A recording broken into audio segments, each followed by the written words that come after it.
Hey. Hey. Hi. You got the wrong blonde here. What the heck?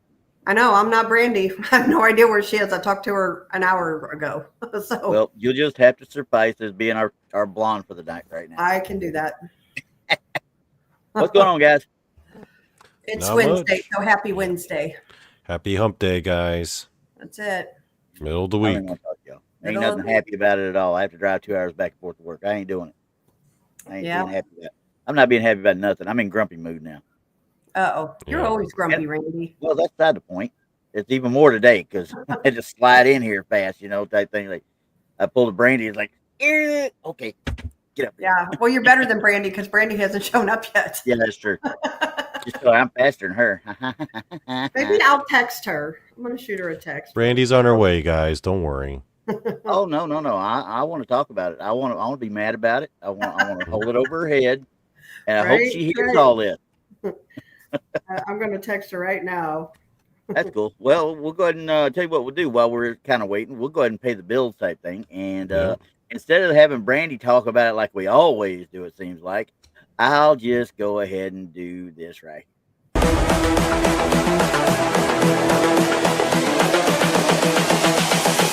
This is the future.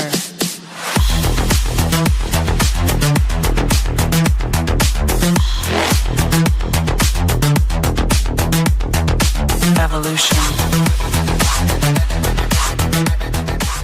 The Crossing Realms Conference launches September 19th and 20th and will dock in Richmond, Missouri. This is already being called the event of the year, folks. With an unprecedented list of speakers and special guests, 2 days of cryptids, UFOs, and paranormal presentations, along with a celebrity-filled ghost hunt, meet and greet, gallery reading, vendors, and a film screening. This promises to be both educational and fun. Go to eventbrite.com to secure your tickets and vendor slots before they are all abducted. They're going fast. Wow, here she is. She magically appeared. I did. Last minute. I started hearing thunder outside. So I had to go and hurry up and do the kitties. And I'm like chasing them all around. It was, yeah. No. What it was, she waited until I put that video on so she didn't have to talk about the conference this time. That's what it was. Yeah, that was it. That was it. Did you get my text? I texted you. I said, "Are you coming on your show?" And I was trying to like fly in, and I'm like, oh my God, because it wasn't supposed to rain here, and then the rain chances just went whoop. It's like they had a pop-up, so everything started changing, and then I heard thunder, and I'm like, oh God. And it hasn't rained here in like weeks, it seems like. And I haven't seen one raindrop yet. Well, of course. Hurry up and wait. You know the deal. Yeah, it started thundering, and I heard it, and I could see it off at a distance, but I think it's changing directions. I'm so sad. Were you going to go out and play in it? No, absolutely not. She was going to do a Shawshank Redemption. It's so hot out there. You don't even want to be out in it anyway. Yeah, it's temperatures are awful here. Yeah, it's like warmer than bath water. Ugh. It's like rain soup. Yes, rain soup. Not even nice. My little housing development here that I'm in, the addition, whatever you want to call this place, has a community pool. Okay. I don't call it a pool. I call it a bathtub. Because that's all it is. A 4-foot deep pool is not a pool. I don't care what anybody says. It's a bathtub. Yeah, it's a bathtub. It's just a big one. A big one. Yeah. Mm-hmm. It's hot. Yeah. It's hot. It's supposed to cool me off. It ain't cool. No, I ain't getting in that sucker. Right. No. Bunch of kids. I like going swimming though. I like a pool. I do like swimming. But it's got to have more than 4 foot. Okay. I don't care. At least you can get a floaty and float and get some sun. And splash. No, splash. That on the river. Have your little margarita drink and splash. Dude, you go swimming in rivers? That's... Yeah. I would never do that. I love some rivers now. I would never do that. But ever. not every river is like the Potomac. I know where you're talking about up there. Donny, our rivers here are crystal clear. You can see everything in it. Mm-hmm. So you can see the bottom. Yeah. So the rivers here are a big deal. Like people float on them, they swim in them. Yeah. Yep. Same thing here. I mean, majority of the rivers that is down No, here. man, Yeah, there's like critters in there. I don't trust Yeah. that. I Okay, don't trust you that at got all. fish, turtles, and snakes. You That's got it. critters. You Yeah, got we have microbes. here. You got Yeah. like brain eating amoebas and stuff. No. Radiating amoebas. Not in our river. I ain't about that. I saw that in the news. I was like, nope, no siree, no more ever. Oh no, I'm never, that's probably up your way, Donny, not down here. I'm never swimming in. If it's not like the ocean or if it's chlorinated, no. Well, you know, No. quite frankly, it's funny you bring that up because there's been 2 cases in the last 2 years of children getting sick or dying from brain eating amoeba in splash pads that weren't cleaned properly. Yes. Really? Yeah. Yeah, here in the DFW area. Really? Thank you, Kelly. Yeah. Hey, Thank you, Kelly. Kelly. Thank you. Wow. And the splash pad now that makes me worry because my son takes my granddaughter to the splash pad all the time. These people were not exactly doing what they were supposed to do to make sure it's cleaned properly, and they weren't checking it properly. And I won't say which city is, but it is in the DFW area. I'll say that. There you go. Okay. Wow. All right. Wow. Crazy. That is kind of That was Speaking- sad. Thanks. Speaking of crazy, Donny's got the crazy this week. Oh yeah, I'm bringing it this week. Okay, so we have been we've been doing this thing now where we started with Korea, right? A few weeks ago, we did Paranormal Korea, where I just try to find whatever paranormal stories I could find in Korea, because I feel like these days, in a lot of these paranormal cryptid shows, we focus a little too much on like America. Every now and then, we might venture off to some other country. So that's why I wanted to try to, every few shows, do an episode where we examine all the best cases of paranormal cryptid stuff in other countries. Yeah. A few weeks ago, we did Korea. Yep. And today we're doing Kenya. And I chose Kenya because one of the things I've come to realize early on was that, we talk about these cryptids in America like Bigfoot and Dogman, and they're, it's wild stuff, right? It's captivating. The stories are enthralling, right? Riveting. But then I couldn't help but wonder, if we have all this stuff here in America, then what kind of crazy stuff would they have in Africa? Because if you think about it, no matter what crazy animal or creature we have in America, Africa always has a crazier version of it. Right. Oh, yeah. For example, we got gators. Yep. They got Nile crocodiles. We've got rattlesnakes. They got black mambas. Right. Black mambas are way scarier, right? Yeah. We got mountain lions. Right. They got regular lions, Right. Yeah. right? So if we got Bigfoot and Dogman, stands to reason, right? Yeah. They would have some crazy stuff. And plus, when you go into like the paranormal mystical side, right? A lot of the stuff comes from the Native Americans because they're an ancient peoples. They've been here forever. Yeah. Well, a lot of those African tribes are older, are just as old, if not way older, right? Yeah. And they've got a lot of mystical traditions too because of, their shamanic practices. So I wanted to see what kind of stuff does Kenya offer. Now, the specific reason why I chose Kenya, because there was one story that stands out. Okay, and this is basically here a map of Kenya. It's a little hard to see, so I blew it up a bit to focus on the southern portion, because that's where most of our stories will be taking place. This is on like the eastern side of Africa, right, where it gets close to the Arabian subcontinent. Kenya is interesting because it's smack in the middle, right between the African Great Lakes, and then on the other side is the ocean, right? Yeah. There's a lot of traffic that goes through there. There's a lot, and throughout history, it's got a real interesting history. So, the first story I wanted to talk about, I think we all know. And people are going to wonder why we're bringing this one up first, because it's not paranormal or cryptid at first. But actually, my argument is, I think it could very well be. And if it is, the implications are deep. And that is going to be, about these two guys, right? Oh, yeah. Yep. The lions. Yeah, if you're familiar with this film, The Ghost in the Darkness, Yep. right, with Michael Douglas and Val Kilmer. This was based on a real story. I was watching some like history channel that analyzes like historical movies, and they analyze them for how good the movie is and how accurate it is. And for them, for their money, Ghost in the Darkness was largely like 90% accurate. That's good. A lot of the stuff. I didn't know that was a true story. I had no idea. It was absolutely. Not only was it true, but compared to other historical movies that cover historical events, it was really accurate. Like, it was way more accurate than like Schindler's List. I'm gonna have to go watch that again now. There were only two things about the movie that weren't accurate. Number one, Michael Douglas's character. The only reason why they cast Michael Douglas to be in that movie as that character was because he was actually a composite of like several different people. Mm-hmm. But for the sake of ease of writing and pacing, they decided to mush them all together into one character.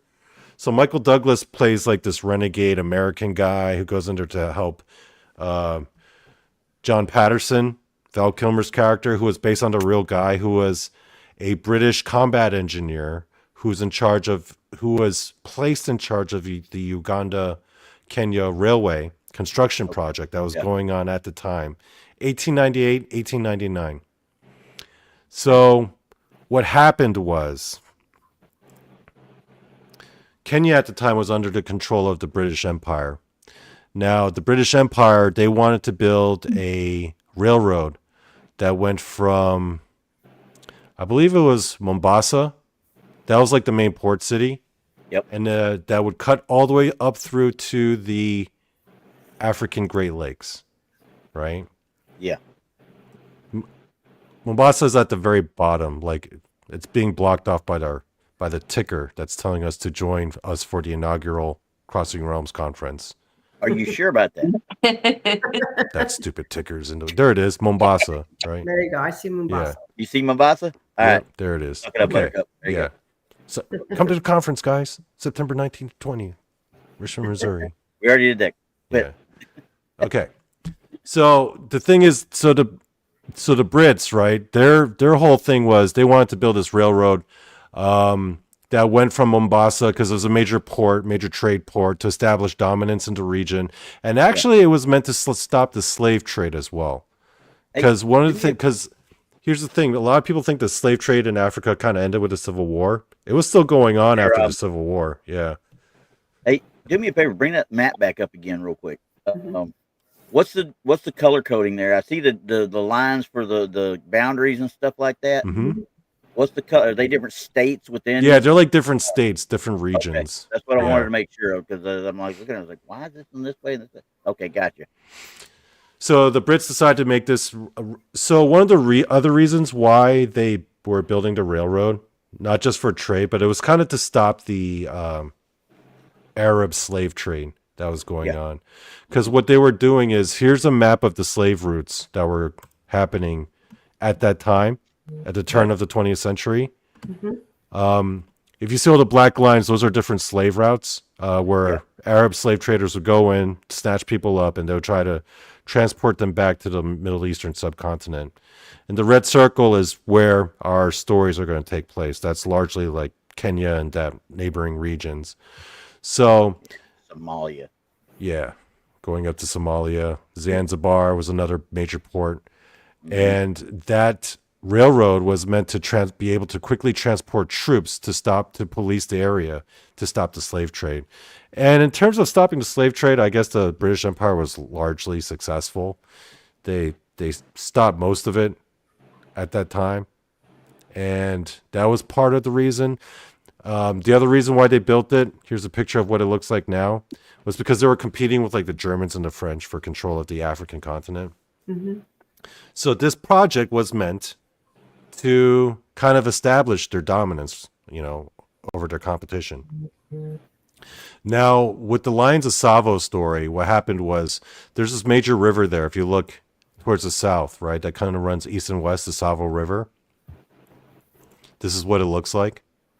Mm-hmm. So they had to build a bridge, obviously, and they put Val Kilmer's character, I believe his name was John Patterson, who was a combat engineer. Yep. To was kind of trying to oversee build the project of building the railroad. Mhm. Now, the thing is, they couldn't hire any locals. They had a hard time getting locals. So a lot of the people they used to build it, and they kind of go into this in the movie, were actually people from India and Pakistan at the time. So they had this huge recruiting process, and then they brought all these thousands of workers, right? Thousands, tens of thousands, to work on this thing. And then from 1890, well, between 1898 and 1899, when the construction project was going on, these two lions in the Savo region were snatching people out of their tents while they were sleeping. Mm-hmm. To the tune of, now, according to John Patterson's account, the guy who ultimately wound up killing these two lions, he reported 135 deaths. Now, the kicker is, though, he only counted the Indian and the Pakistani workers. So if you consider like African locals, that death toll could have been way higher. Wow. If you watch the movie, like the details about them trying to catch these lions and kill them, it's 100% accurate. Mm-hmm. At first they couldn't figure it out, right? This guy's a combat engineer. He's not an expert hunter, but it was his responsibility. There weren't that many firearms on location. Like he had access to a few high-powered rifles, and they tried everything. They tried setting up booby traps. He would camp out, like hide in like their equivalent of a deer stand at night, but then the lions would kind of know, and they would just start killing dudes from like all the way on the other side, right? Yeah. Now, one of the reasons why the lions were able to get away with it so bad was because during the construction project, you basically had all the workers divided up into like these tiny camps all along the river, where there would be like maybe 3 or 4 tents, and they were all spread out. So these lions could just go up to any random camp and then just tear these people up. That's and the hunters would try to go catch them. They would try to track them. And then when they set up their trap to try to lure them out, lions would just kill another couple people all the way on the other side. Wow. Yeah, but say, and how many did you say how many they end up getting? According to John Patterson, 135. 135. Okay. Jesus. And that's a lot of kills for 2 lions. And that's only non-Africans. He didn't count Africans. Well, they probably didn't know. Mm-hmm. Yeah. I mean, Yeah, there how was many no could way. they have There was no way. snatched? Yeah. Yeah, there's no way to know, because how many could have been snatched just walking around, you know? Right. Moon's a member. Moon's a member. Moon's a member. Woo, So woo, woo. Thank you, Moon. Welcome. So, well, the reason why he only counted like the Indians and the Pakistani workers was because you got to think about it. His purpose was to see the project, right? Sure. The African locals, they weren't working on the project, so they didn't count. They didn't matter to him, right? Yeah. What mattered to him was his workers, Got it. and amongst his workers was 135. So, but it's still wild even thinking about it, honestly. that's a wild number. And if that's not even like a fraction of what they were actually killing, And that was like, only probably. 2 lions that did it this? was 2 brothers. 2 lions. They were rogues, is what they were. Talk about intelligence, though. Almost But because they didn't eat them, they just killed them. They were hyper intelligent. They set up all these elaborate traps, and these lions would manage to get out. They eventually figured out making like these like thorn bushes, using thorn bushes as like makeshift fences. Yeah. Which normally would work, right? Mm-hmm. They were like straight brambles, but the lions would figure out a way around it, and they always would still snatch people. There was one instance where they had a makeshift hospital for the workers, and because malaria and everything, right? And these Indian and Pakistani workers, they weren't accustomed to the land, so a lot of them were getting sick. A lot of them died from like illnesses as well. So that hospital was full, right? Right. They found the tracks of the lions around the hospital. So so what they did was they evacuated all the patients, moved them all the way to the other side of like the construction like location, away from that hospital, right? They set up they show this in the movie. They took like animal body parts and blood and they smeared it all over the hospital to try to lure the lions in there to kill them. What wound up happening, the lions actually attacked the place that the people were evacuated to, Yeah. and jacked like a couple people there. They knew, I mean, they knew were. what was going on. It was crazy cunning. Okay, so were these lions like normal size lions, or was there anything? I'll get into that. Okay. Okay. I'll wait. So when they killed the lions, here's the actual picture. When they finally killed them, right? Mhm. This is an actual picture of the lion. Okay. And then they have them. I think this is the Chicago Museum. I'm not sure. I forget which one it is. These are the actual lions. They taxidermied them. Taxidermied them, yeah. Oh, wow. What you're looking okay. at now is the actual lions that did all that. Yeah, you can even see that the spear where they had it speared up on the shoulders there on the one standing up. Yeah. Yeah. Wow. Now, this is me talking. You know, the snouts don't look like normal lions. Okay. Now I know that they're Yeah. young males. I know they're young males. They're They males. got- Yeah. Yeah, but I just thought it was a bad taxidermy job. I honestly think. I mean, go back to the picture of the one where they had him posted up. No mane. Now that looks more like a lion. So it is. It's a Right. taxidermy job, is what it is, in Yeah. the view of Mhm. the actual picture. So I just So- the more I looked at it, I was like, just wait, it just doesn't look right. But now Almost looks like a chupacabra or something, you know? yeah, It looks like sucking all the something. blood out. Yeah. But yeah, So- yeah, that looks like a lion. So yeah, okay, got it. So I got kind of curious, and I started looking into the land, Savo, right? Yeah. Mhm. Okay, Yeah. so Savo. Okay, so the local people, like, there's a whole bunch of tribes that are local or indigenous to the area, but the main tribe there that calls that place home, they're the Kamba people, Hmm. right? So Savo comes from their language, and Savo means a place of slaughter. Mm. Because according to their beliefs, and these people should know because they're native to that area, the Savo River area where all of this took place, this is some of the most, according to them, like cursed lands, Right. because there had been a number of battles fought there, a number of like mass executions between tribes, a lot of violence, a lot of blood has been spilled. And it was also the main throughway for these Arab slave traders. One of the unique things about the Savo region is that the male lions don't grow manes. Mm. For some reason or the other, that they Okay. whole don't area, have huh? manes. Yeah, the lions that they killed, they were about like 9 feet long. No manes. It's a unique feature of Wow. lions specifically native to the Savo region. And the people there, they were straight up convinced that these lions were not lions like regular lions. They said that they were demons. That they were actually evil. I could Now- see that though. According to John Patterson's account, after he had killed the lions, and this scene is in the book, or not in the book, in the movie, but Yeah. it doesn't, and in his book actually, but that's the one inaccuracy. In the movie, he goes to he finds the lion's den, and he sees like a bunch of bones, like a crap ton of human bones. Yeah. And he concluded that these lions were essentially killing people for sport. Wow. That's what it sounded like. I mean, because normally lions, they kill to eat, right? Right. They leave nothing to waste. Right. So to kill that many in that amount of time, just is confounding to me, honestly. Right. On the you natural know- side of it is Right. So, And here's the thing too. We all know that the demonic can, possess humans. Why couldn't they possess animals? oh yeah, What a 100%. perfect killing machine right there. Yeah, it just depends on how long that body and that vessel could hold it. Exactly. Now, there's a few theories as to why these lions did what they did. Mhm. Okay. The most prevalent one is that because this along the slave trade routes, Mhm. right? This is that little black line going between the Great Lakes to Zanzibar that Yeah. cuts through the Savo River. A lot of that was like the last stop before they get on the boats and they head towards the Arabian subcontinent.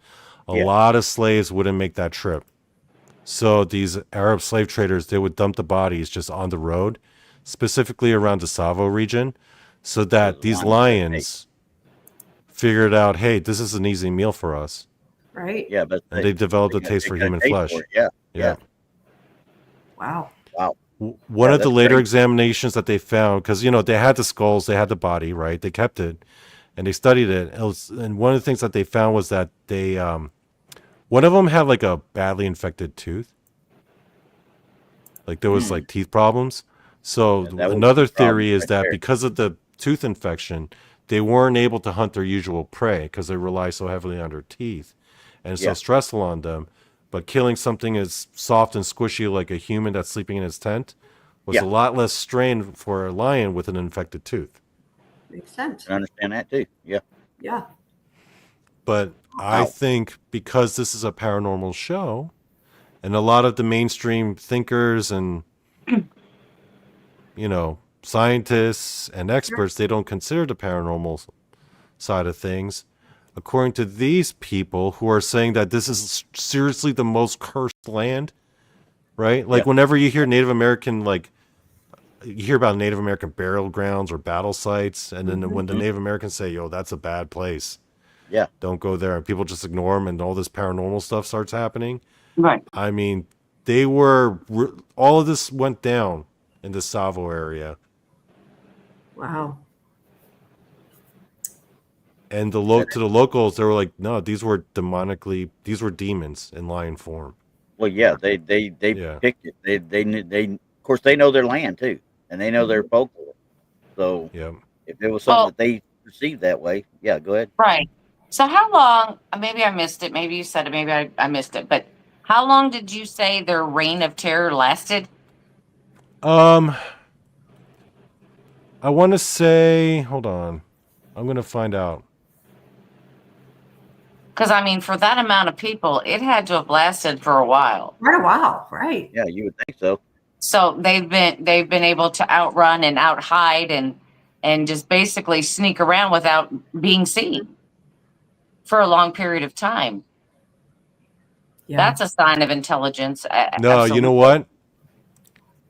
It was between March and December of 1898. It's about 6-7 9 months. months. They did 9 all months. that in 9 months. In 1898. Wow. Yeah. Okay. That's still a lot of bodies for 9 months there. That's Yeah, a lot of people for 9 months. and for them to be able to stay hidden. Right. That's what I'm saying. That's crazy. That sounds Wow. off, weird. That sounds supernatural, right? That's why they call it the Ghost in the Darkness. Yeah. The reason why it was called the Ghost in the Darkness is because that's what the locals called them. Mm-hmm. One brother was the ghost, the other brother was called the Darkness.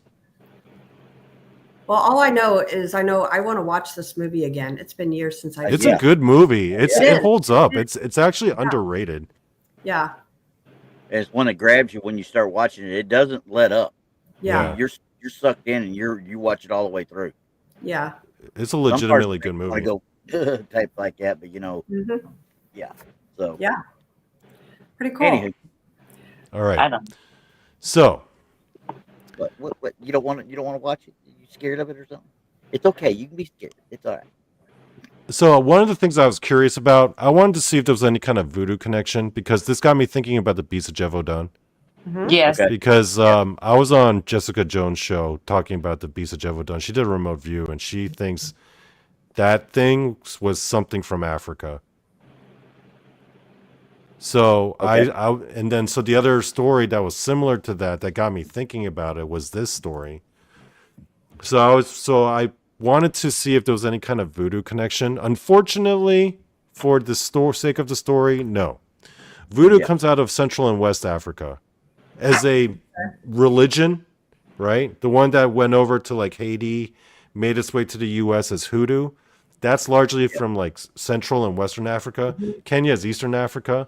So they have similar-ish traditions, but they're all like, it depends on the individual tribe. It's basically just shamanism, really. Yeah. Like each tribe has their own beliefs and systems and, Yeah. witch doctors and all that. But voodoo in Western Africa is more like this grand unified umbrella, like institution.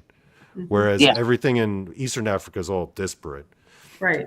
So I was curious to see. That's what got me curious about Kenya. It was initially this story, but I wanted to see if there were any other like weird paranormal Well, I have to stories. tell you, I enjoyed that story because I learned some stuff. Thank you for the history lesson. Yeah. Definitely. But definitely, I recommend the movie because it is like It's been a long 90% time since accurate. I've seen it. It, So it is a good movie regardless Yeah. it Yeah. is.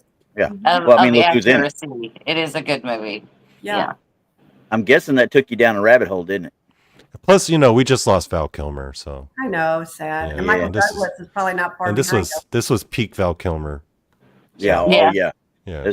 This is after Tombstone, I think, and it was probably before he did the ill-fated Batman movie. Oh God, don't remind me of that one. Okay. So I wanted to find. So I got curious, and I wanted to find the most haunted location in Kenya, according to Kenyans. And this place is right by there. It's like right around there. It's like just shy north of the Savo River. Okay. Menanguai Crater. It's the biggest like volcanic caldera crater in all of Africa. Okay. It's at the bottom of the Rift Valley. And this place is it's weird because, and here's another picture of it. Menanguai Crater it's not the crater itself, it's all the caves.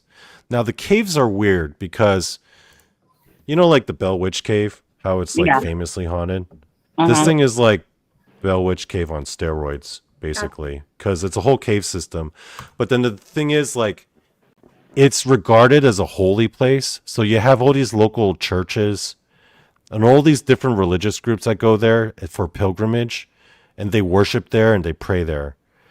According to the locals, the reason why they do it is because the way the acoustics are down there, when they say prayers, I guess it sounds a lot more connected to, in their mind, right, to their gods, because like the sound they make when they pray. So here's another picture of the entrance. And this place is notorious for the number of people who go missing. Wow. It's like missing 411 all day up in here. And plus there's like a lot of foot traffic. Like I said, different religious groups and church groups, they frequent this place. And because of that, because of the high volumes of people there, people do go missing. Now, the majority of people like just go missing 411 style, but the few people who are found, it is reported when they find them, the people are like in a daze. Wow. Yeah. Like in a Like state they of got confusion. lost time almost, that thing. Yeah. So I have a question for you. It's I'm just curious, where I'm here in Missouri and there are caves. Like we have Merrimack Caverns here close to my house. Yeah. And it's haunted. There's another one, Onondaga Cave. It's haunted. Why do you all think that, like, we've got Mammoth Caves haunted? Why are all these caves haunted? Why? I I think mean, it's all residual. you think it's all residual? Vast majority, I think, would be. That's just personal opinion, though. I think this is very residual because according to history, there have been a number of battle sites. There was a very famous one where a bunch of Maasai warriors they lost a battle, and they took all the Maasai warriors and they kind of threw them off the edge of the crater. Gotcha. And they basically dumped a whole bunch of bodies down there. There was a lot of conflict that took place, and then people would hide out here as refugees to hide from like the invading armies. Well, yeah. There's a lot of history here, a lot of tragedy, and a lot of violence. So there would naturally be a lot of residual energy. Plus the fact that this crater is only like 8,000 years old. Wow. Yeah, but once it collapsed and once it exploded, it finished itself off. Though I bet there's nothing underneath it now. That volcanic caldera is probably done because I mean, you wouldn't even if it was even dormant, you still had the heat down there. From what's below. So if people are going through it and getting lost, maybe they're running into gases that they're not knowing about. Yeah. Maybe there is something there that they don't know about. That's possible. Yeah.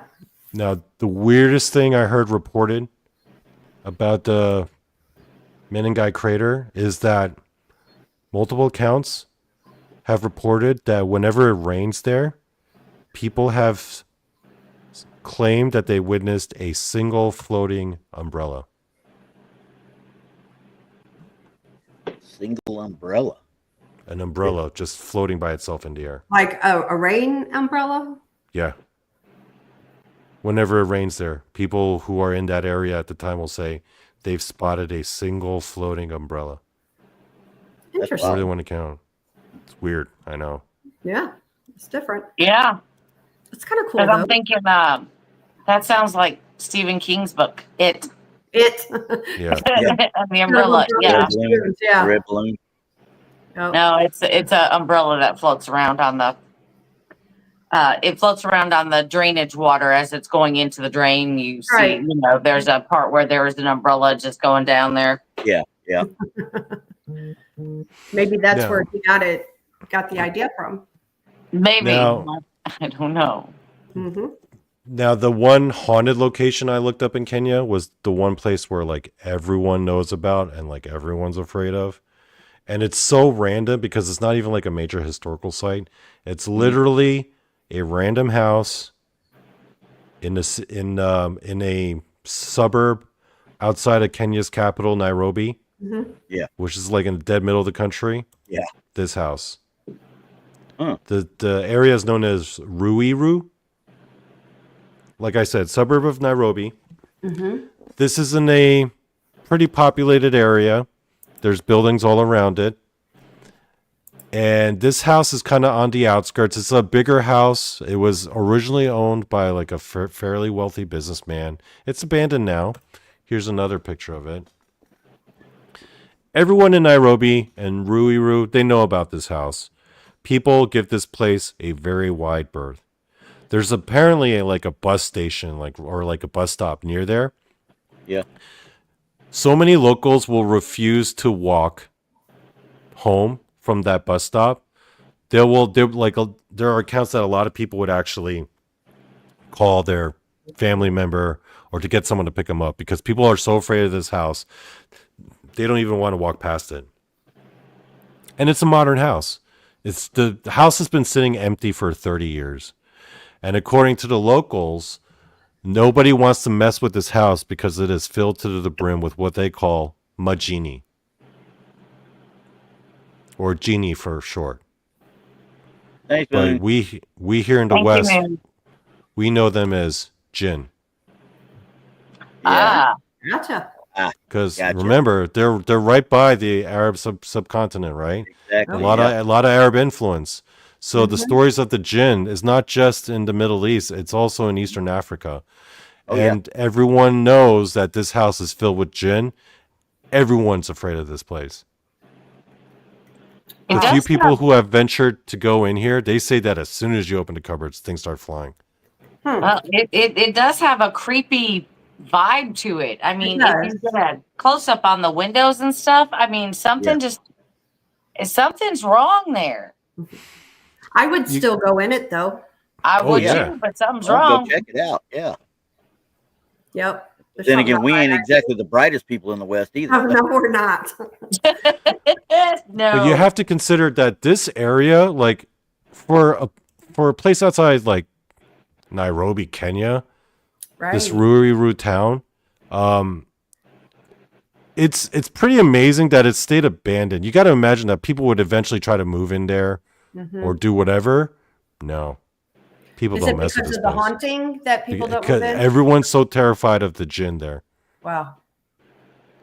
Yeah. Well, that makes sense. Yeah, Yeah. it does. I mean, I don't know what you guys know about the jinn, but all the stories I hear in these paranormal The bad conversations, you don't want to mess with them. Yeah, it always makes me wonder how many of these things are manifested by people they're consumed by superstition, Mhm. that Well- they're actually bringing these things, Right. you know, I agree, Yeah. Brandon. Yeah. into existence. So I have to wonder about that, especially, when we talk about these countries where superstition kind of rules, everything rules their life. And that just makes me wonder about that, though. I mean, what do you guys think about that? Well, Go same ahead. thing with Barbara Moore said the same thing right here. I wanted to bring it up. It's like no one would demolish it. Why would nobody demolish? Well, that's once again we're talking about. That's because of their superstitions, the construction crew wouldn't probably do it. They'd probably sit there and refuse to actually go around it. You They know? probably think that if they were to demolish it, where would these spirits go? And Plus, they were Right. under the Yeah. impression that they would be the ones being punished for it. Yes, Exactly. or You you know? know, I mean, you don't want them at your house, so Mm-mm. I mean, Nope. leave the building. I Okay, mean, let them stay there. let's think of this example. Okay, the Annabelle doll. Now, to a non-paranormal person, they'll think, "Oh, it's just a doll. Who cares, right? Oh, they got these ghost stories associated. Who cares?" But if someone were to come to you and ask, "Hey, can I put the Annabelle doll in your house?" What are you going to say? hell no. Hell Hell no. Did it for you. It ain't Right? happening. No. not because I would think, again, I'm going back to what I just said, not because of what the Annabelle doll is supposedly supposed to be. It's because people, the stigma around it, the manifestations around it, the whole fear thing that has been connected to it, it's feeding off of that. Mhm. I don't need that in my house. I mean, I just I have wouldn't. kids and pets, and so I wouldn't want to bring nothing like that home. Just because. Right. Yeah. You know, even if it, like I said, even if it isn't possessed and all that, there's something that is attached to it because it's, like I said, the stigma. It's the whole thing going with it. And now that these things are happening with the doll and around the doll, whether they're connected or they're not, I have no idea. I still wouldn't want that in my home. Yeah. Because, you've heard of a bad luck charm, right? Right. Yeah.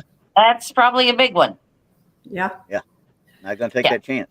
Just not worth If it. y'all want to know more about the Annabelle doll being haunted or not, our paranormal team last week did a show, Haunted Souls with the Z, on their channel. They did a big show on it, of whether it's haunted or not.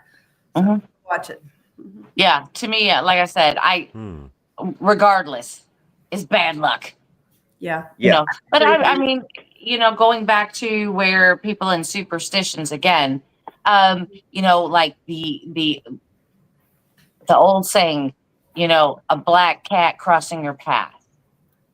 Right. Turn around, go the other way. Yeah. Because something bad's going to happen. Now, I don't necessarily feel that way. I'm kind of on the opposite end of that. If a black cat crosses my path, I'm going to turn around and go the other way because I think it's kind of saving me from something. Maybe that doesn't bother me. I mean, I've heard it, but it doesn't. Yeah, maybe it's a good thing. It's like, hey, don't go this way. You're going to get hurt, whatever. Not cross my path and I'm going to curse you type of thing. Yeah. It's kind of like, hey, maybe try a different way. I'm gonna go pet the kitty. Good. That's what I'm gonna do. I'm gonna go Of pet course, the I kitty. got black cats, so there you go. Have that. You're kind of screwed, aren't you? Have that. So Let that me- my black cat doesn't bother me a bit. Let me give you guys another example, okay? Robert the doll. We all know that for Robert the doll, they say do not take pictures of it without its permission. Correct. Because if you do, something real bad's going to happen to you. We all know this. So knowing that, or knowing the legend, would you go to Florida to where Robert the doll is located in that museum and just walk up to it and just take pictures and leave? No. No. Hell no. No. It's tempting fate. Because true or not, I do not need to find out. I No. think And I don't want to. now that doll, I think has got a problem. Yeah. I think Yeah. it's I agree. think it's That doll both has can a have problem. entities, I think. Yeah. Same thing. Like I wouldn't go in the Bell Witch and take a pebble either. No. No. Hell No. No. I'm not It's going just to. like Uh, any no. haunted location we go to, Krista and I are like, you don't take nothing with you. Right. I don't Same even thing in care Hawaii. if, even if it's a like she said, a pebble. No. The same Yeah. thing in Hawaii. Don't bring back anything from their sacred grounds out there because Right. those gods, as they like to put it, will follow you. Yeah. Okay, No. I'm not taking that chance. That's I'm not worth it. taking that chance. Nope. Yeah. I So- just want to come and visit. But from that mindset, though, I think then it makes sense why no one wants to mess with this place because Yeah. the Nobody way wants the Oh, yeah. local beliefs and culture, especially their thoughts on the jinn, and not just the Kenyans, but like a lot of Middle Eastern countries, you bring up jinn, everyone's like, they get real quiet, man. People get real quiet. And if they know for a fact that one place is just filled to the brim with like Majini, people there are just like, hell no. Yeah. Hell yeah. Yeah. So Yeah. It's like, no, it's okay. It's that's a okay. wild story about that place, though. It really is. I mean, that makes me want to see it even more now. Yep. Well, yeah. I mean, I would like to go in it. I'm you know, I'm not going to say I'd stayed a long time. What I would- place is that building? Yeah. What's it called? That building that we were just looking at, that one. House of Ruru. It doesn't have a name. It's not even like a famous building. It's just a house. It's kind of like the Sally House. Like if you didn't know it was the Sally House, it would just be a house in the neighborhood, right? But everybody there knows it. But everybody there knows not to mess with that place. Yeah. Exactly. That's the ones we go looking for. The one that nobody wants to, that the locals don't want to be around. Right. That's the ones we try to block, pretty much, for some reason. It just has this ominous look to it, though. I mean, it just has that look. Yeah. Kind of like, okay, the Amityville house. Yeah. It had that look. I don't know if it was the windows and the way they had it, or I've always hated those type of windows. I will never buy a house with those type of windows in it. Well, it was the face of terror for how long? Exactly. So now they redid all the facade on it. There's no windows on that side at all it now. Still looks. Yeah. Yeah. It's still the house. I'd still know it without the windows. So quick question here for you, Donnie. Randy asked, what was it originally built for? It was originally a residence. It was built up by like a fairly wealthy businessman. Yeah. There was a story actually where the businessman, he still owned it, but he moved out to like a neighboring town, and that house burnt down, and a lot of the people associated that with him. The reason why that house burnt down had something to do with all the jinn in here. And then since then, people did try to go in and investigate, and according to them, they got chased right out. Like, they went to explore the cupboards in the kitchen. There were still plates in there. As soon as they opened the cupboard doors, the plates just went flying in their faces. Like, it's not even subtle about it, you know? Yeah. Right. I wonder why it's so haunted, though. If somebody did, like some bad stuff in there. That I don't know. And if it's jinn, I mean, they're entities. They're not ghosts. They're entities in their own right. What I hear about the jinn, Have you guys ever saw these videos? They're out there on YouTube and TikTok and everywhere about these urban explorers that are getting out there and they're finding all these abandoned homes and they're finding them with all their belongings still in the house. Doesn't that kind of make you wonder what happened? I mean, that piques my curiosity is like, why is all their stuff still in the house? Yeah. Well, why wouldn't people, when you move, why don't you take your stuff with you? Like you see that a lot. Right. Know? Especially when you look back at the history of the home and nobody passed away in the home, like it went derelict or whatever, or somebody died in the home. There was no family to take it, whatever. Exactly. Because we all know that usually your local state eats that up and you don't have that home anymore. Yeah. They just absorb it pretty much. Yes. They absorb your property. Just keep that in mind. So leave your stuff to somebody. I'm just telling you, leave your stuff to somebody. But yeah, I mean, they're finding this where it looks like there's plates on the table where they had eaten or were eating and just left. Yeah. So what does that, like, is it, if it's a paranormal type thing, you think it would be ongoing for a while, so they would at least get their stuff. What if it was like something like a UFO type thing, an alien or something, or like that? Because a ghost, you think, okay, this has been going on, so I'm going to get my stuff out of this house. But unless you see shadow, then all of a sudden poltergeist. Well, run out and never go back in. All of us here would get our stuff out of a haunted house, Oh yeah, because we wouldn't care. That, No, I'd be fighting them, going, "No, my stuff is in that corner. Leave it alone." No touchy. Right. No touchy for you. Yeah. Don't touch it. Speaking of touchy. Donny Cho, meme of the week. We got a meme of the week. Uh-oh. Yeah, I already showed it to you. Remember? All right, you ready? And I'm Oh, it's Randy Randy's was able night. to reach y'all. Yeah, Man, Randy's Randy went being out the and week. found one. I didn't make it. I just went out and found one because I like it so much. This will have been every Jelly Roll and Post Malone fan out there. oh no. Remember when Post Malone was on Ghost Adventures and Ghost said that he stinks? Yeah. I do Look at remember his face. that. Look at his face. I do not. I do not. I don't stink. I'm just gonna say my music. Who said that? I don't stink. I do remember that episode, though. I watched that one with Post Yeah, Malone on there. And I hate watching that show, but when I heard he was going to be on it, I was like, Yep. I got to see how he reacts because I love to see how celebrities react in those situations and stuff. How did he do He on was- that episode? Because He I was didn't watch it. legitimately scared. You saw Yeah, that he look was. in his face. He was legitimately scared. Well, you know, I when know. Meatloaf appeared, I had to watch it. Yeah, Meatloaf exactly. was on with regular ghost hunters. Yep. What's that? Yeah, that was a good one. That was a good Yeah. one. You know When who else? Meatloaf Meatloaf was on it? appeared, yeah, he was Oh, on with yeah. Ghost Hunters. Yeah. And Yep. like I said, when I'm like, he's on cable on a ghost show, I gotta watch. Yeah, you Because got I'm to not do it a and big you hear that fan of situation. watching that stuff Mhm. No. at all. But when you But you know when who you hear else was somebody on? else, You know who else was on Ghost Adventures and I watched it and he was scared like a little girl was Vince Neil from Motley Crue. that doesn't surprise me. Then again, They he were behaves in like a little Vegas girl at pretty much all the time. one of the big hotels or something from back in the day. That's where I saw him. I was standing about 10 feet away from him, didn't even realize who it was. I That's remember how you bad he telling me looks that. now. Yeah, Yeah. I walked up to a bar, went to get a drink. I turned around, looked. Oh, hey, it's Vince. It's like, hey, but No selfie with Vince Neil? huh? No selfie with Vince Neil? Oh heck no. No. No, He not that he had his true. entourage. Oh, I'm sure. You know, I mean, he was closest to the bar, which made me real close to him. But yet, no. Mm-hmm. I'm No, like, the funniest there one, are so many women standing around. I'm like, the funniest one I think I ever saw was in North Carolina when Mick Jagger about 2 years ago, I guess it was, maybe last year, but you go into little places and stuff, go get him a coffee or whatever, and nobody recognized Mick Jagger. Oh, Nobody. wow.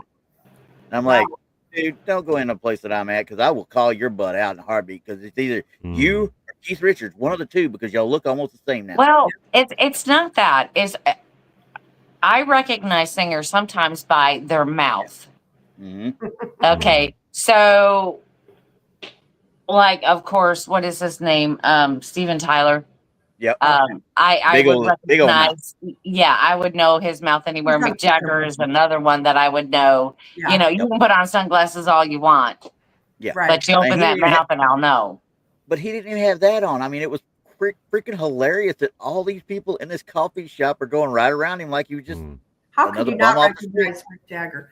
Well, I you know, don't here's, know. the thing, here's something else too. Going back on the ghost thing with celebrities, Robert the Doll. Do you remember the episode where Ozzy and Jack went to Yes. see Robert the Doll? Yes, Yes. I do. Yes. Ozzy was not a happy camper really with that one, I don't think. He was pissed because Jack bought a little replica of Robert. Yeah. Remember, and he went on the road with him, and Ozzy was pissed about He it. didn't- he not wasn't like comfortable with that that thing dog. around. He Yeah. did He not wasn't like that comfortable. dog. Yeah. No, but you know, that's why I don't know. That's why we in the paranormal community have a big pull to Ozzy and his family Yep. because they believe in this stuff. You know, whether they want to or not, they believe Especially in Jack. it, and that's cool. Oh yeah. Well, did you see the episode where Sharon was possessed in their No, show? I didn't see that one. No, I I didn't didn't see see that. Like, she had to go to the emergency room and everything. Oh, wow. She was jumped. She was. Wow. It was a location that Jack had taken her to. Yeah. Dang. Yeah. Yep. It was Yikes. pretty good. Yeah. Call him Anywho. hijack.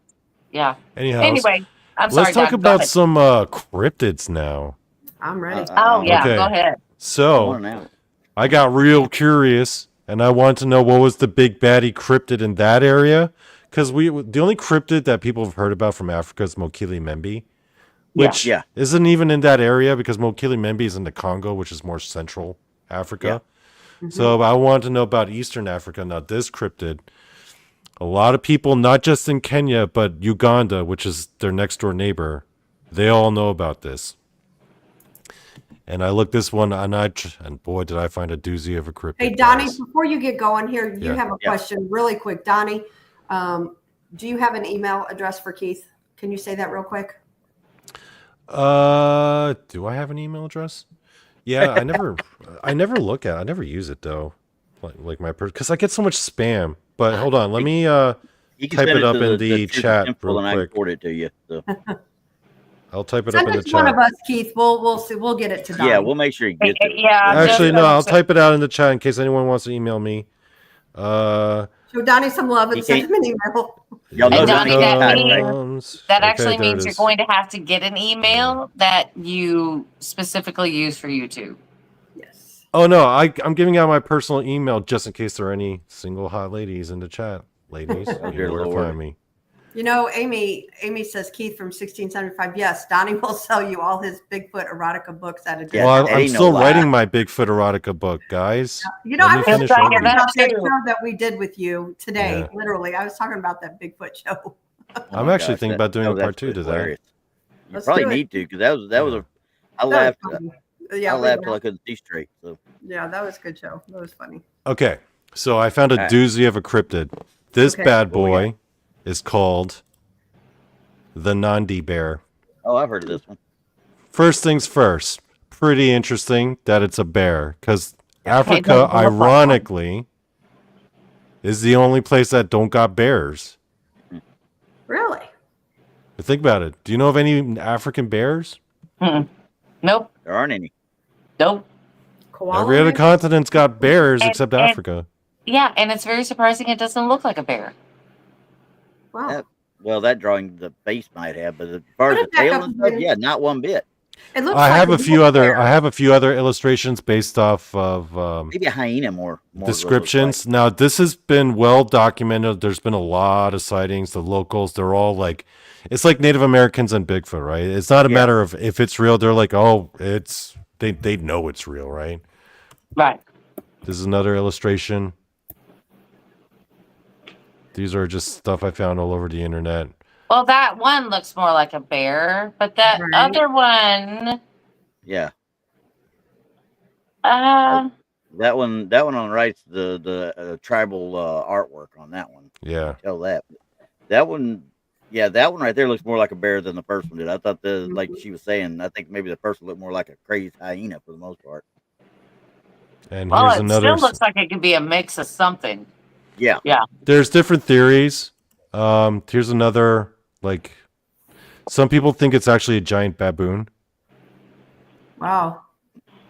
Now, one of the things that the pictures don't do justice is that a lot of the sightings, it actually goes back and forth between quadrupedal and bipedal.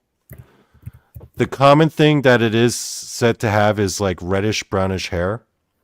okay. Mm-hmm. Now, the Nandi Bear was not given, that's not the name of the creature from the locals. Nandi is actually the name of the local population. The Nandi people are actually, they're kind of like the Cherokee. You know, the Yeah. Cherokee, they're not an actual tribe. It's more like a confederation of tribes and family groups. Yep. That's what the Nandi are. And they make up like they're like a big ethnic subgroup in Kenya. They have the entire county is named after them. And the Nandi Bear, that term came from actually British explorers and scientists who were in the area because, like I said, back to the Salvo Railroad story, Kenya used to be under the British Empire's thumb. So there were a lot of Brits there, explorers, scientists, and those people encountered the Nandi Bear. The reason why they called it a bear was because, according to the British, and we have actual word for word accounts from these British explorers of what they saw. I can actually read some of these off to you. Sure. But the reason why they called it a bear is because of the way it moved. Whenever you look at a bear walking, you ever notice how there's a bit of a side to side kind of gait to them? That's different from like wolves or big cats, right? Yeah. When bears walk, they always kind of move their head side to side. Sure. So when the British eyewitnesses saw this thing moving, they noticed it had the same kind of gait as a bear. And the way it sat back on its haunches, it was the exact same way that a bear would sit. They knew for a fact that this thing was no cat. It was not kind of a lion. Mm-hmm. A lot of people think it's a misidentified hyena, but hyenas don't really walk like that. No. They don't No, move no. like that. But if you look at the other drawings and stuff that I saw online, It's got like that right there. It's got the back and such of a hyena. Yeah, But it's got not a it's got hyena. that sloped back. Yeah, but it's not a hyena. Maybe it's the Kenyan version of the dog man. Now here's there's no man about a couple unique features of it. According to a lot of the Nandi locals, right, Native Americans, they have a lot of them have a very different relationship with Bigfoot because they think of it as like another tribe, right? A lot of the locals in the Nandi area, a lot of these like indigenous tribes, they see the Nandi Bear as the living kind of enforcer of their deities, of their gods. Like if their gods are like pissed off at someone or want someone erased, they send their enforcer. He's like their muscle. This thing has been known to kill and eat people, but when it does, it always, and this has been reported across the board, it will scalp you, eat the brain first. Oh. And then if it's still hungry, it'll eat the rest. But that's the one universal thing that's reported by the Nandi people. It will scalp its victims and eat its brain. That's what it goes for. That's wild. That is wild. I mean, that's weird. It's just like, that's weird. That is weird, but you got to think about it though, Yeah. Brandy. Think about like our Gugway here. They're face eaters. They'll go after your face and eat it first.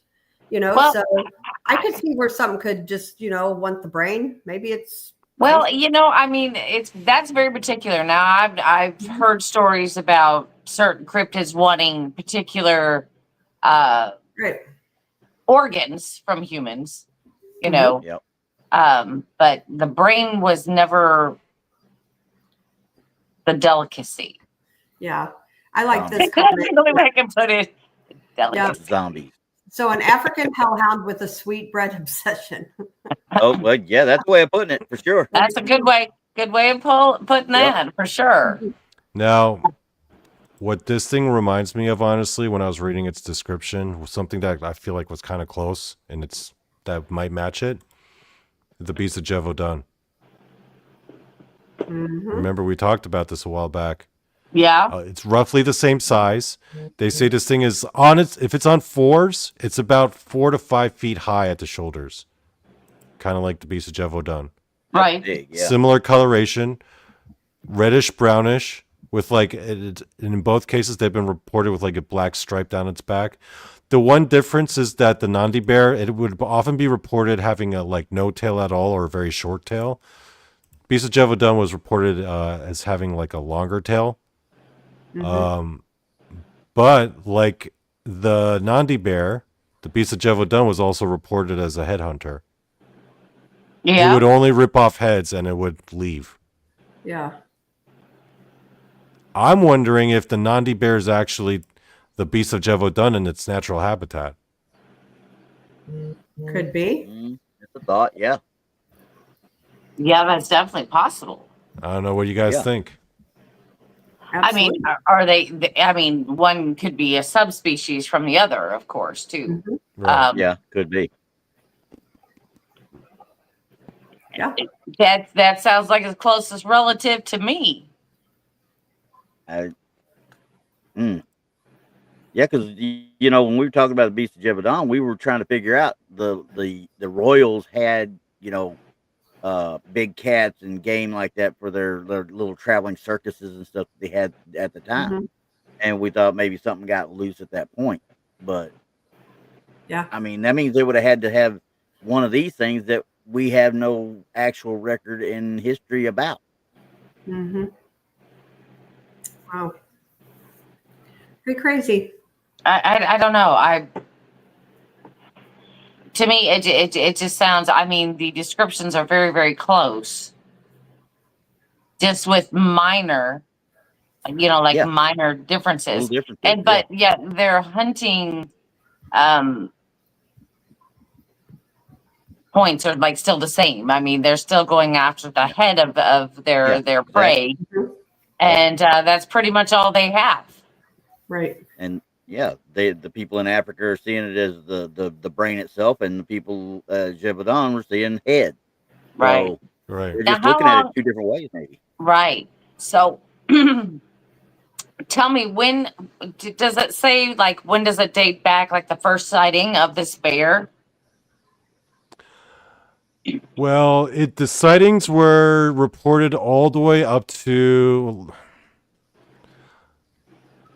It's hard to say the first one, because the first British sighting, because all of the ones that made it over here are like all the British people who were living there. Yeah. Right. The locals, it's been there since time immemorial, right? It's Okay. it's a fixture in Okay. their culture. So for them, it's just a part of their life. Like they just know it's there. So the Brits, when they came at the turn of the 19th to the 20th century, like around the same time as the Lions of Savo case, there were a lot of Brits there living there and staying there who encountered these things. There's even a collection of like let me read one account, okay? Okay. So this was from 1925. So this was from a guy named Captain William Hitchens. So he was part of a Kenyan colony, and he was there to investigate the snatching of a 6-year-old girl.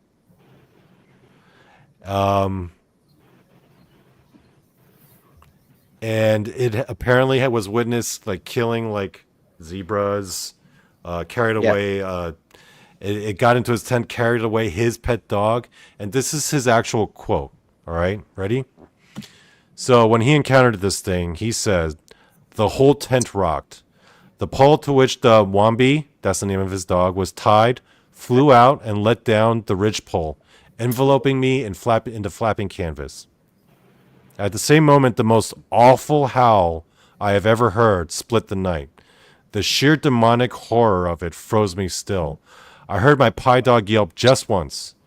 There was a crashing of branches in the bush, and then a thud, thud, thud, some huge beast making off. But that howl. I have heard a half a dozen lions roaring in a stampede chorus not 20 yards away. I have heard a maddened cow elephant trumpeting. I have heard trapped leopards make the silent night miles a rocking agony with screaming, snarling roars, but never have I heard, nor do I wish to hear again, such a howl as that of the chimiset. The chimiset is the name of the creature according to the locals. Okay. Remember, Nandi Bear is what the British call it. Chimiset is what the locals call it. A trail of red spots on the sand showed where my pie dog had gone. Beside that trail were huge footprints, 4 times as big as a man's, showing the imprint of 3 huge clawed toes with treefold marks like a lion's pad where the sole of the foot pressed down, but no lion ever boasted such a paw as that of the monster, which had made that terrifying spoor. Yeah. Wow. I wonder if we can look up what their definition of chimoset means. I mean, is there a translation to that? I mean, instead of, could it say like it could say mean a dog or something else besides a bear or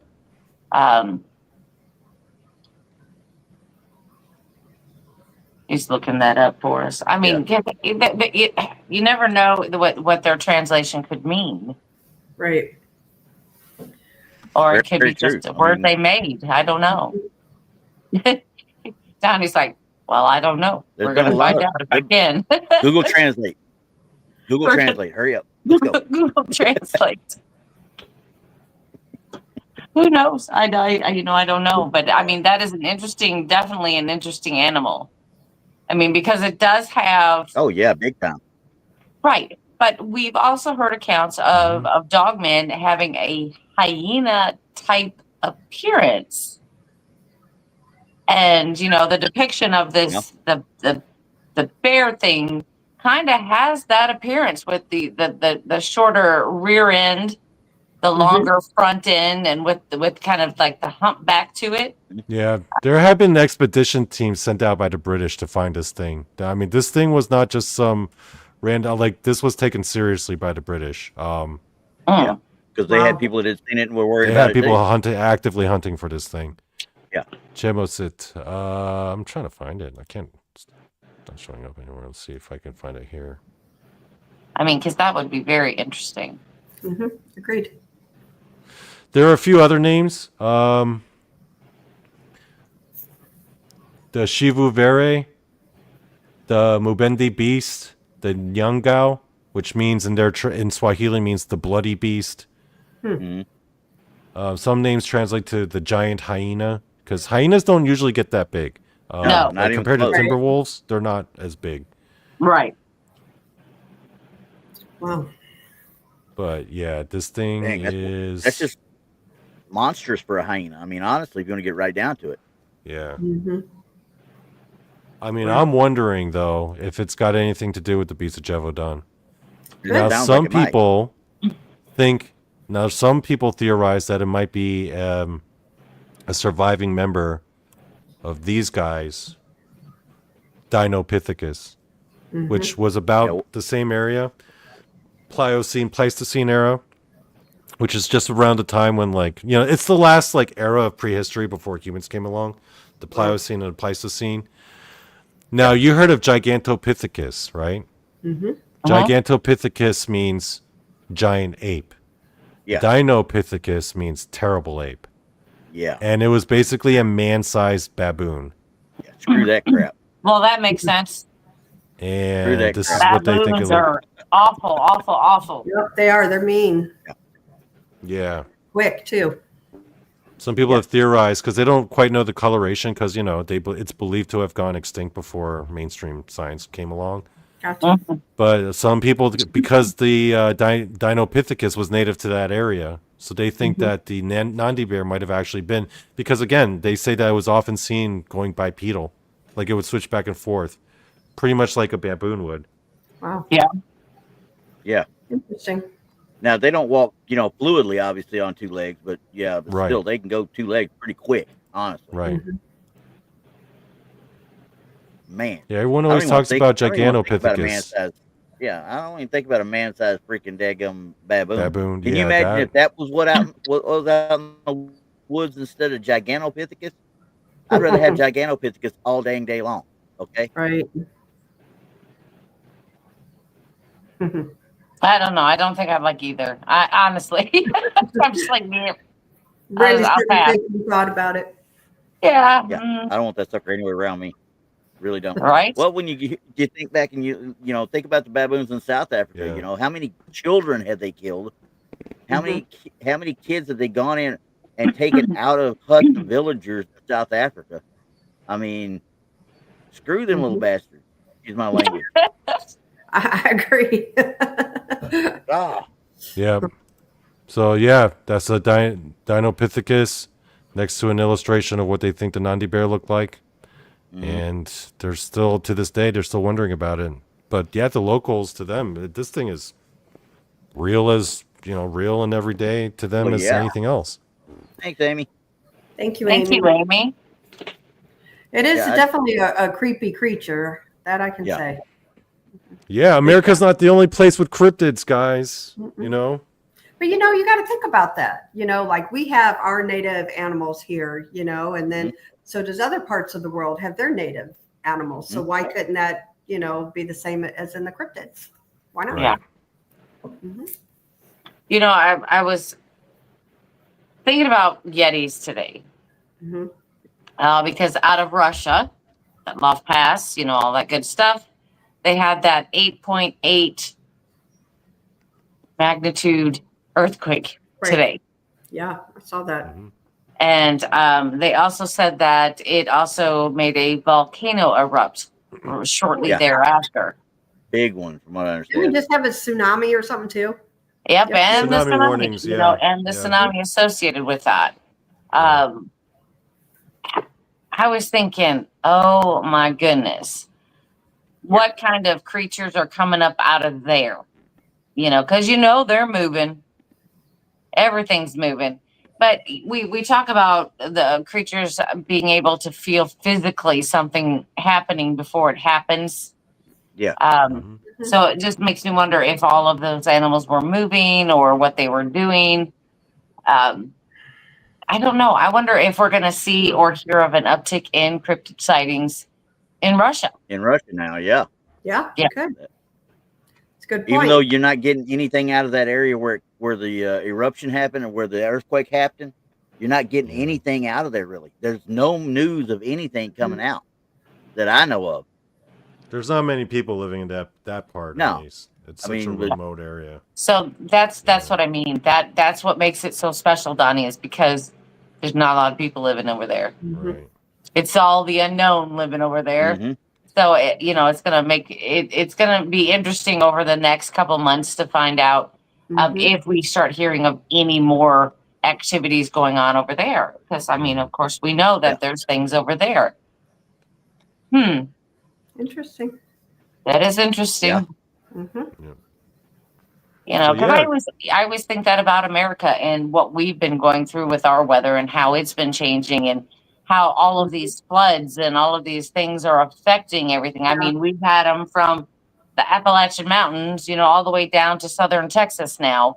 Absolutely. I mean, it's just so widespread. It's going to be, I'm pretty sure over the next year, we're going to be hearing some new, different type of stories that we haven't, that we may have never, you know, even encountered. Because a lot of stories that we hear, they have a lot of the same, you know, things that are going along with it, you know, crossing the roads or whatever. Yeah. But this is going to be interesting to see. Yeah. Little Patty has a point here. She says, I want to know why the animals are leaving Yellowstone. Because of the idiotic tourists who keep walking up to them with their iPhones out. Yeah, getting a I want to pet the buffalo. Yeah, I want to pet the buffalo. Taking selfies with buffalo. People are stupid, man. Man, if I were one of those buffalo, I'd be like, yeah, let's move. These tourists are idiots. What's the first thing you should do when you go into the forest? Respect the wildlife. Yeah. Ta-da. Yep. No, but I love watching YouTube videos of those people getting smashed. Like, oh yeah, I get such Schadenfreude out of it, you know. Like, do you think that people just don't realize how fast a buffalo and how big a buffalo really is? Oh, you're not driving through a petting zoo. Krista, can I tell you about my favorite video I ever saw? Sure. There's this one jackass who was messing around with a buffalo. He was like dancing in front of it, right? He was standing next to like a pine tree. This buffalo comes up on him, chucks this dude to the top of the pine tree. The guy goes into the top of the pine tree, and then he makes his way down, hitting all the branches. That buffalo is just like, get out of here. It's like the most common thing you think is ding, ding, ding, ding, ding, all the way down. I watched a water buffalo kill somebody live. Oh, well, yeah. You don't mess with them either, though. But that's what I'm saying. Right there? Like you were there?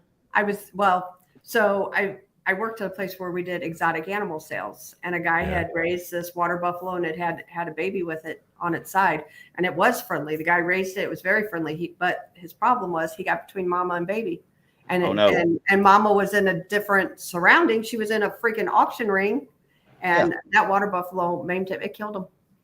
Yeah, it's awful. I watched it right there. It's terrible. Dang. And a water buffalo. That's just not good. They're over in Africa.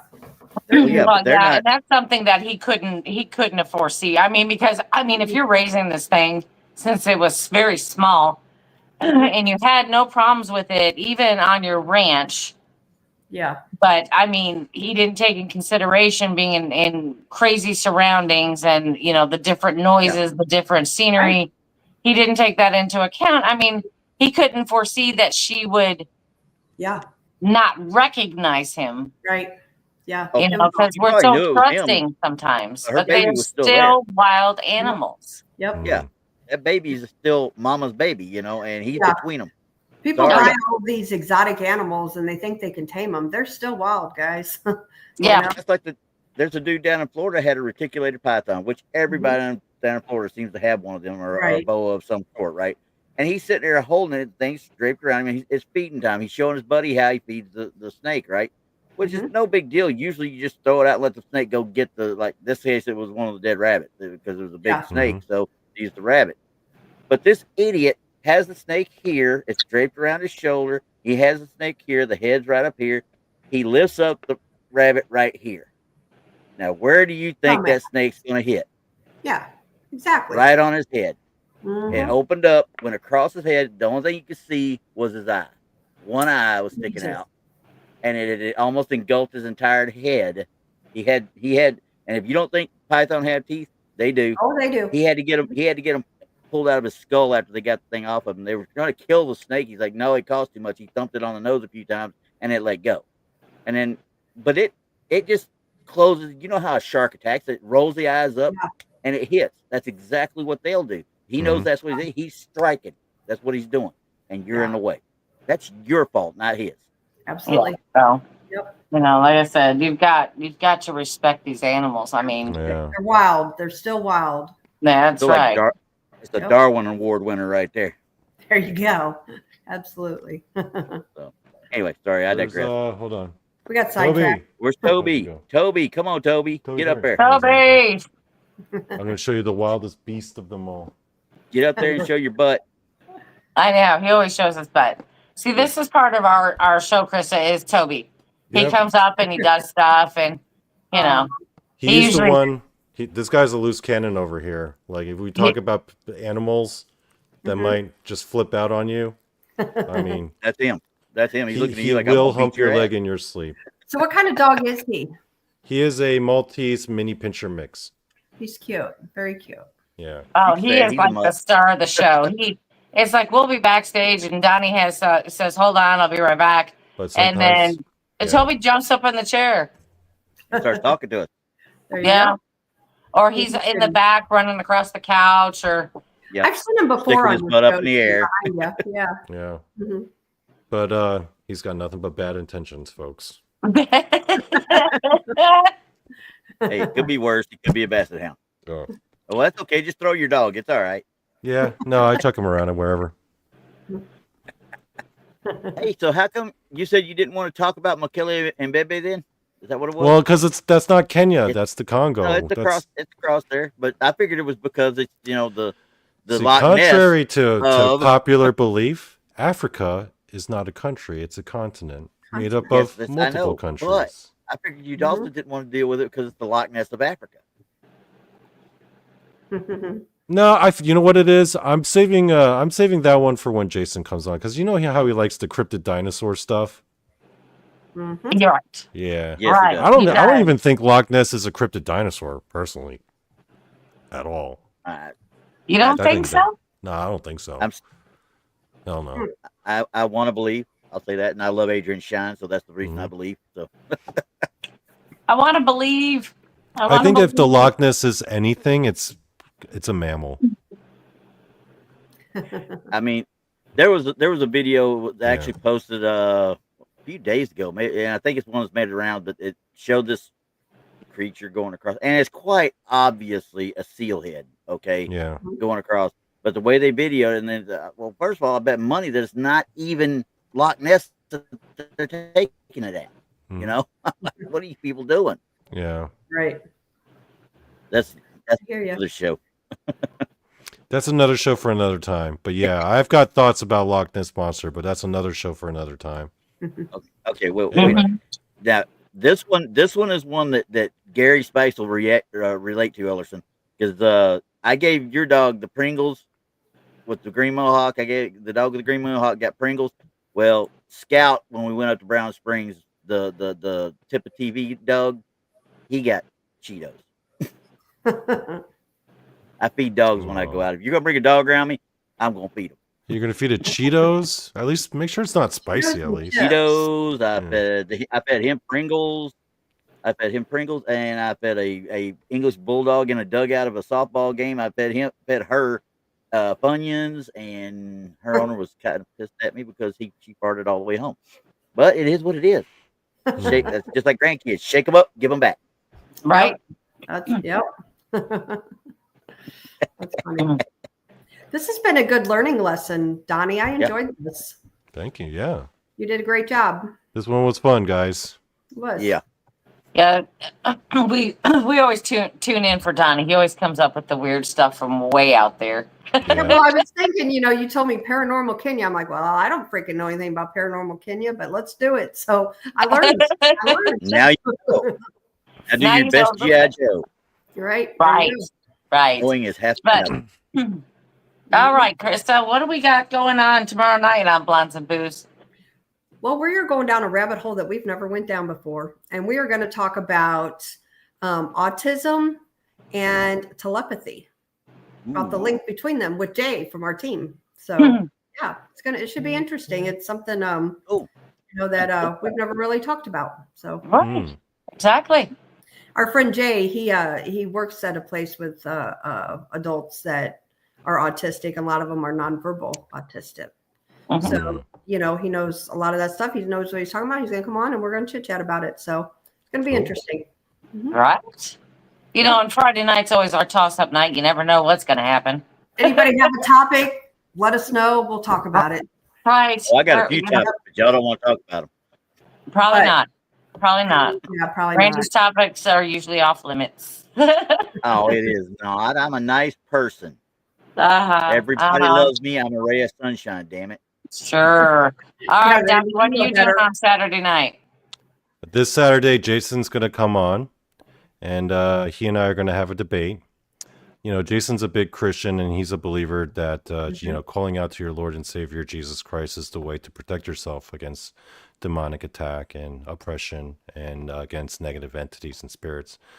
I believe that the way to do that is through K-pop. All right. And we're going to debate about it. Okay. Okay. I can just see God, this. now I'm going to have to watch that one. You're going to make him pull his beard out. Yes, and I will laugh about it too. I will sit I there know. just to Donnie watch is like laughing. He's like, I am just waiting for every And I'm little serious. hair I to think come out. through K-pop, we can defeat these demonic entities, guys. As a matter of fact, during the conference, when we get to some really haunted locations, I'm going to put that theory to the test. Okay. I thought it was just going to be just bad enough him farting on them, but That's going to be interesting. Just He's saying. going to bring K-pop into the mix. Yeah. Right. We'll have to put some cameras on him and then watch him while he's doing Because this. I don't think K-pop's ever been played at the museum. Just saying. I don't think so. Well, who knows? Ranch. Let's find out. Let's see what happens. Okay, let's see. I mean, they dance could party like that night, it then or you'll it know. could irritate them. I'm Right. going to have like a boombox set up, and I'm going to blast some K-pop and see how the ghosts respond. Let's see. I don't know. Okay, might as well set All up right, a Randy, what are we couple doing of- on Sunday on Truth or Tinfoil? I've been in fights several times on Facebook this week already about some pictures out there, but I have a feling that we're going to be having a little bit of a red circle thing going on. Ooh, Because nice. there's been a big rash of red circles hitting the airwaves. I know. I've seen him. I'm like, you're Yeah. kidding me, right? Okay. And you're doing like I'm doing, like, really? Did you have to draw it around that just to make sure I know where you're looking at, because I don't see what you're seeing at all. I know. So But I did tune see a in couple to- of them that were really kind of cool looking like. Right. So tune in to Truth or Tinfoil on Sunday evenings at 5 p.m. Central. Don't forget Donny Cho on Saturday night at 8:30 p.m. Central. And, of course, Blondes and Boos are right here on this channel tomorrow night at 8 p.m. Central and 7 p.m. Central on Friday. Well, with that being said, everybody, good night. We'll see you next Wednesday. Have fun.